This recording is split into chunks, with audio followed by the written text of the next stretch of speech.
8-year-old Olabokeng Musime was mauled to death by a pitbull terrier in Bloemfontein over the weekend. His aunt described him as a joyful child. Olabokeng Musime was a very smart boy. He was a respectful boy. He was a beautiful kid. He was great. He loved playing soccer. He had these cute remarks that we always laugh at when we think about. So when you say something and he will give you an answer, a very unexpected answer. I do not have words.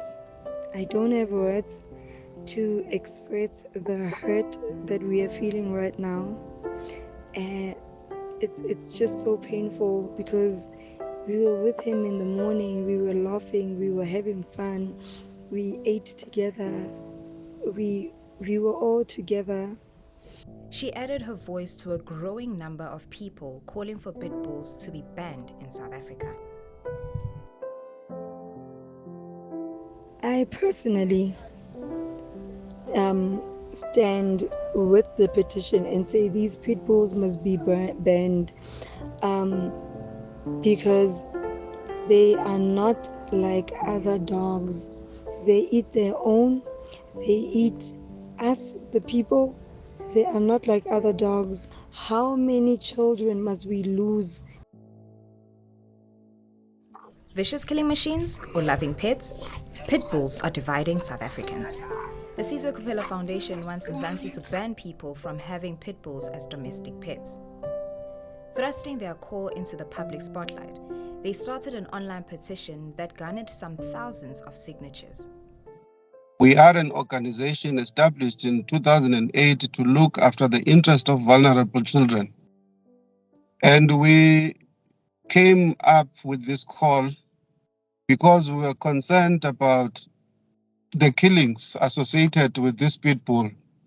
But our focus for now is to get the authorities, the decision makers, to consider that we request government to put a ban on the breed, remove it from society. This is an immediate threat that needs to be dealt with. We need South Africa to put a stop before it is too late. Declassify it to become a wild animal. Gwen Vokes, who survived a pit bull attack, also supports the petition. She lost her arm during an incident in 2020, and her life has changed dramatically since then.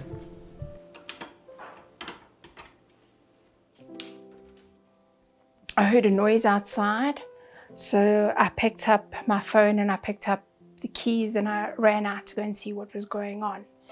I saw that my lady, who normally works for me on a Wednesday, was being attacked by the dog and she was pinned up against the gate.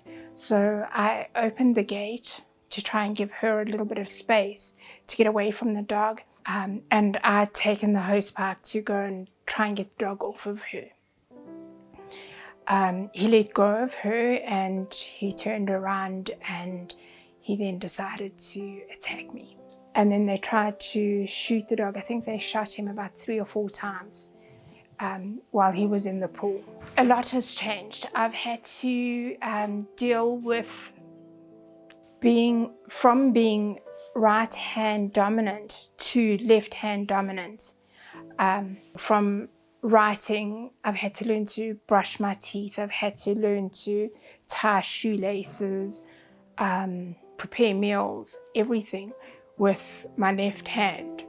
She has found solace in art therapy. She wants the government to impose strict rules on how people raise pit bulls. I'm not totally against the banning, but I think we need to be responsible with how we deal with animals.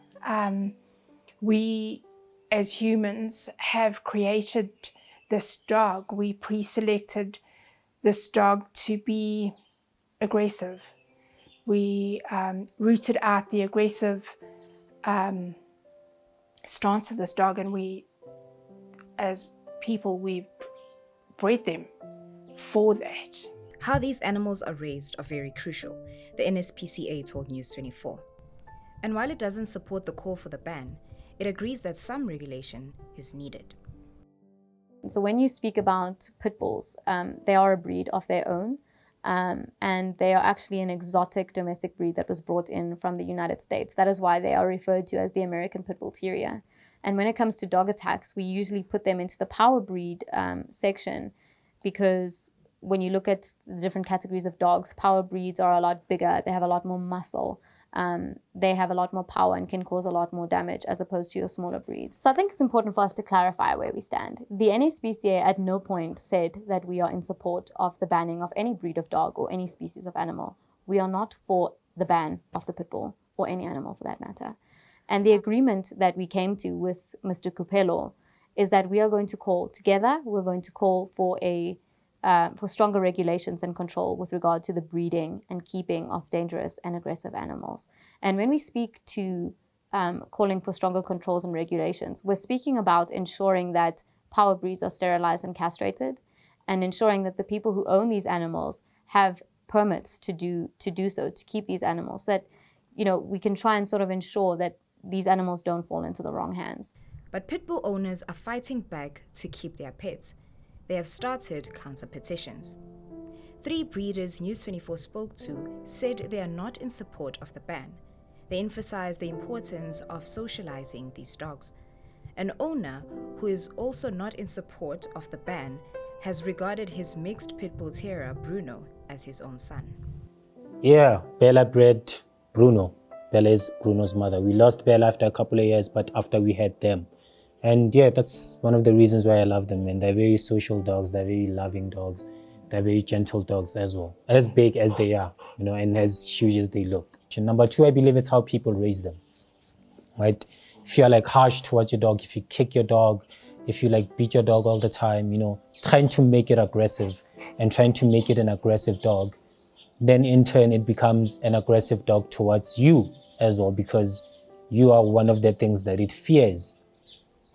So for me, it's like he's my kid. So that would be like taking away my kid from me, And as far as the ban goes, I honestly feel like they sometimes get the short end of the stick because of the type of dog that they are and the history that they have, right? But people always seem to forget that for them to be that way, it's because people made them that way. This dog didn't just pop out as a puppy and was like, hey, I'm going to be the most aggressive dog that you've ever seen, and then decide to bite other people, right? So that's why we have split opinions on them. That's why some people would say, okay, no, the ban is not necessary because, they're like very, very nice dogs. And yet someone else might say, well, no, I've had a different encounter. And all that is caused by how each and every owner treats their dog.